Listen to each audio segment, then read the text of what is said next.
तो आज का जो अपना टॉपिक है ना, वो इंडिया एंड ग्लोबल साउथ है।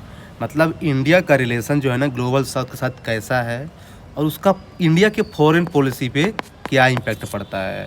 तो हम क्वेश्चन के थ्रू इसको अंडरस्टैंड करते हैं। तो जैसे फर्स्ट क्वेश्चन बोल रहा है कि does India's rise as a major market power in globalize world mean it is no longer concern with new international economic order that it once champion. इसका सिंपल सा मीनिंग ये बोल रहा है कि इंडिया जो है ना आज के टाइम पे मेजर मार्केट पावर के रूप में इमर्ज हो गया है।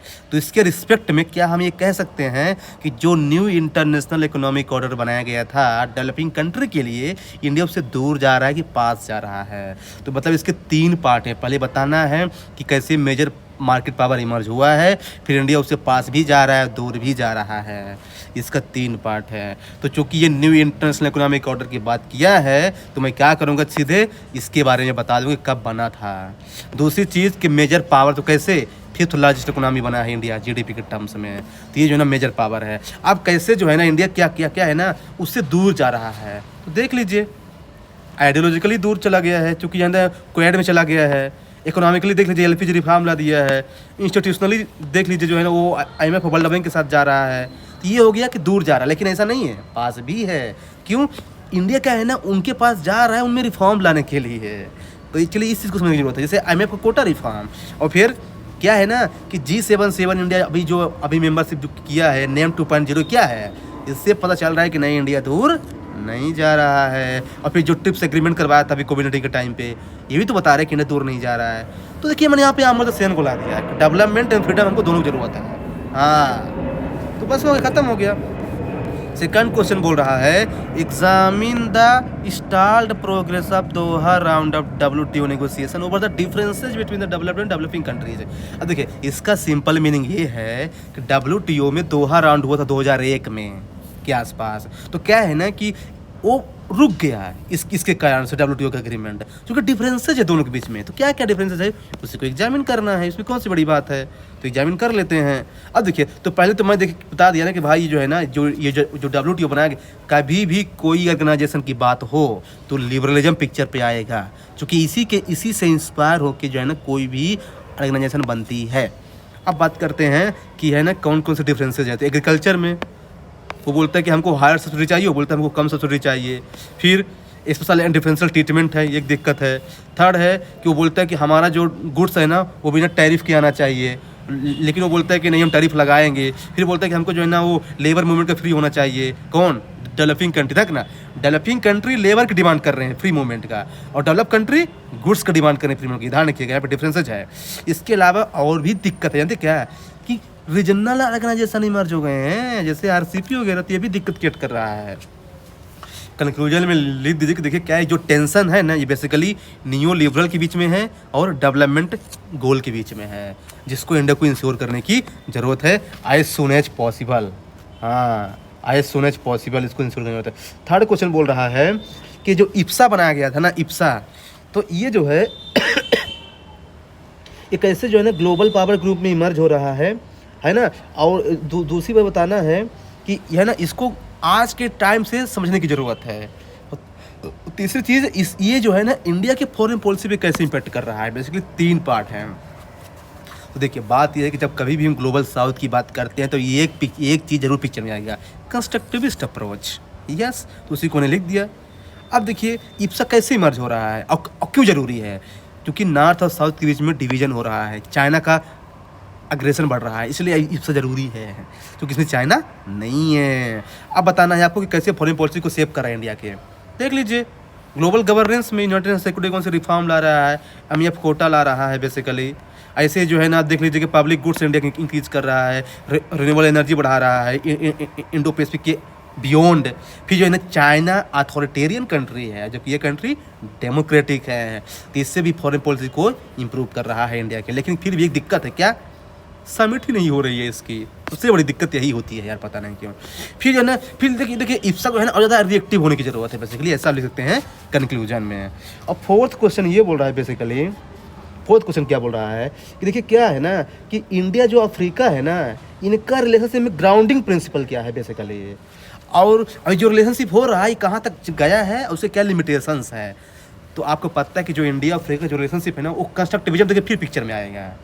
जब कभी भी ग्लोबल साउथ की बात करेगा तो कंस्ट्रक्टिविज्म पिक्चर में आएगा। तो ये भाई इनका हिस्टोरिक रिलेशनशिप है, गांधी से स्टार्ट कर लीजिए।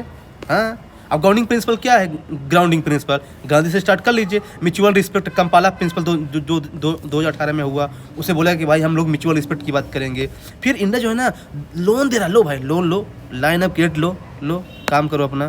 और फिर जो है ना कैपेसिटी बिल्डिंग कर रहा है, अफ्रीका ई नेटवर्क देख लीजिए, ई विद्या, जॉब क्रिएशन कर रहा है इंडिया फार्मास्यूटिकल सेक्टर में।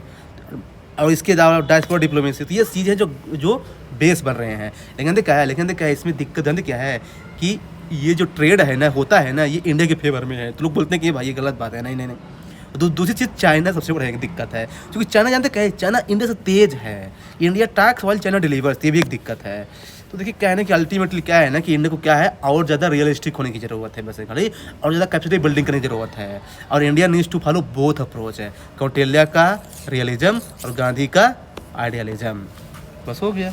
5th क्वेश्चन बोल रहा है बेसिकली कि देखिए क्या है ना कि जो आज का जो रिलेशनशिप है ना इंडिया और लैटिन अमेरिका के बीच में, ये क्या है ना, इसको इंडिया इग्नोर नहीं कर सकता है आज के चंदी मर्डर में बेसिकली ये। हाँ, तो आपको बताना है कि इंडिया ने जो इग्नोर किया है तो क्यों इग्नोर किया है। अगर इंडिया इग्नोर किया है ना तो क्यों इग्नोर किया है। तो देखिए अब इसमें क्या है ना कि तो पहले आपको ये ध्यान रखना है कि जो इंडिया और जो लैटिन अमेरिका है ना बेसिकली ये मिडिल पावर डिप्लोमेसी के अंदर आते हैं। अब दूसरी चीज़ क्या है ना कि इसमें आपको ये आप बता सकते हैं कि देखिए पहली बात क्या है कि इंडिया इग्नोर नहीं कर सकता, क्योंकि ये साउथ कोऑपरेशन के अंदर आते हैं, सॉफ्ट पावर थ्योरी को प्रमोट करते हैं, है ना। ये हो गया। अब कौन कौन से फैक्टर हैं, तब देखिए मैंने पेस्टल अप्रोच फॉलो किया है। ज्योग्राफिकल फैक्टर जो कि बहुत दूर है, स्ट्रेटेजिक फैक्टर चाइना ज़्यादा इन्वेस्ट कर रहा है, पॉलिटिकल फैक्टर कि इंडिया जो है नेबरहुड फर्स्ट पॉलिसी में ध्यान देता है, इकोनॉमिक फैक्टर कि कोई अभी तक फ्री ट्रेड एग्रीमेंट साइन नहीं किया गया, कल्चरल फैक्टर कि बॉलीवुड नहीं देखा जाता वहाँ पे, इंस्टीट्यूशनल फैक्टर कि अभी जो है इंडिया मर्कोसर का एग्रीमेंट जो है अभी तक साइन नहीं हुआ है। तो ये कुछ दिक्कत है इंडिया, लेकिन फिर भी ऐसा नहीं है। इंडिया जो है ना DPI में काम कर रहा है। DPI मतलब डिजिटल पब्लिक इंफ्रास्ट्रक्चर। कंक्लूजन में आप ये लिख सकते हैं बेसिकली, तो देखिए कहना है कि India has to maintain south cooperation with trilateral cooperation से।